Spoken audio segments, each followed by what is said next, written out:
మా గొల్లవిల్లిలో ఈ గవర్నమెంట్ స్కూల్లో ఎవరైనా చదువుంటే ఖచ్చితంగా కామెంట్ చేయండి మామ. School is the temple of the society. చాలా మంచి కొటేషన్ మామ. హాయ్ మామ, గుడ్ మార్నింగ్ అందరికి. మన కోనసీమ ఎక్స్ప్లోరింగ్ లో ఈరోజు డే 4 మామ. ఈరోజు వచ్చేసి ఉప్పల్గుప్తం వెళ్తున్నా.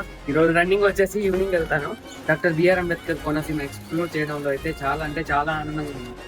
బైక్ అయితే ఇప్పుడే స్టార్ట్ చేసేసిన. రైట్ లో మనం అయితే గొల్లవిల్లిలో ఉన్నాం. స్కూల్ వచ్చేసి జిల్లా ప్రజా పరిషత్ ఉన్నత పాఠశాల మామ. ఇది మనం గొల్లవిల్లిలో గవర్నమెంట్ స్కూల్లో ఉన్నాం మామ. యాక్చువల్లీ ఉప్పల్గుప్తంలో గవర్నమెంట్ స్కూల్ లేదంట. ఉప్పల్గుప్తం నుంచి కూడా ఇక్కడికి వచ్చేస్తారంట స్టూడెంట్స్. స్కూల్ స్ట్రెంత్ ఎంత? స్కూల్ స్ట్రెంత్ వచ్చేసి 700 దాకా ఉన్నదంట మామ. అసలు ఇది స్కూల్ ఓవరాల్ గా స్కూల్ మామ. ఇది చూసుకోండి మామ. జిల్లా ప్రజా పరిషత్ ఉన్నత పాఠశాల స్థాపితం వచ్చేసి 1951 మామ. వెల్కమ్ బోర్డ్ అయితే చాలా బాగుంది. సర్వేపల్లి రాధాకృష్ణ గారి స్టాచ్యూ ఇక్కడ ఉంది. మనం ఉన్న స్కూల్ అయితే 6th నుంచి 10th వరకు అంట మామ. మంచి మెమోరీస్ ఉంటాయి ఈ స్కూల్లో అయితే. మా ఈ స్కూల్ పిల్లల్ని అయితే మెచ్చుకోవచ్చు మామ. ఎందుకంటే అసలు ఎంత డిసిప్లిన్ గా సైకిల్స్ పెడతారు. మా ఇక్కడ ఎవ్రీ ఇయర్ వాలీబాల్ టోర్నమెంట్ అనేది జరుగుతుందంట. అది కూడా శివరాత్రి టైంలో జరుగుతుందంట మామ. ఇదంతా వాలీబాల్ కోర్ట్ మామ.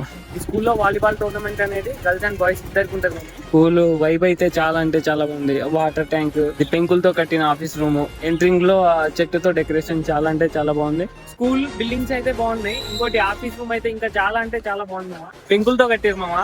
ఇది మేడమ్స్ ది, ఇదేమో సార్స్ ది, ఇదేమో ఆఫీస్ రూమ్ మామ. మా తాత అయితే బెల్లు కొట్టిండు. రైట్ నో ఇప్పుడైతే ప్లెడ్జ్ అనేది స్టార్ట్ అవుతుంది మామ. ఒకసారి బ్యాక్ సైడ్ వెళ్ళి చూపిస్తాను మీకు ఎట్లా ఉంటుందో. స్కూల్ విజిట్ చేసినందుకైతే నాకు నిజంగా చాలా ఆనందంగా ఉంది. ఇంకోటి హెచ్ఎం మేడం గారు అయితే చాలా మంచి పర్మిషన్ ఇచ్చారు గొల్లవిల్లి గవర్నమెంట్ స్కూల్లో. 1951 నుంచి ఉన్నారు. బాబాయ్ అటెండర్ కాడి నుంచి ఈ స్కూల్ కి పెద్ద దిక్కు బాబాయ్. మీరందరూ గుర్తుపెట్టి మీరైతే కామెంట్ చేస్తారు నేనైతే అనుకుంటున్నా మామ. సక్సెస్ఫుల్ గా కోనసీమ ఎక్స్ప్లోరింగ్ లో డే 4 కూడా సక్సెస్ఫుల్ గా కంప్లీట్ అయిపోయింది. స్కూల్ అయితే నీట్ అండ్ క్లీన్ మామ. పిల్లల్ని అయితే డిసిప్లిన్ లో ఉంచుతున్నారు. హాయ్, స్కూల్ని అయితే పొగడొచ్చు మామ. అది స్కూల్లో ఎంతమంది చదువుకురో నాకైతే కామెంట్ చేయండి మా.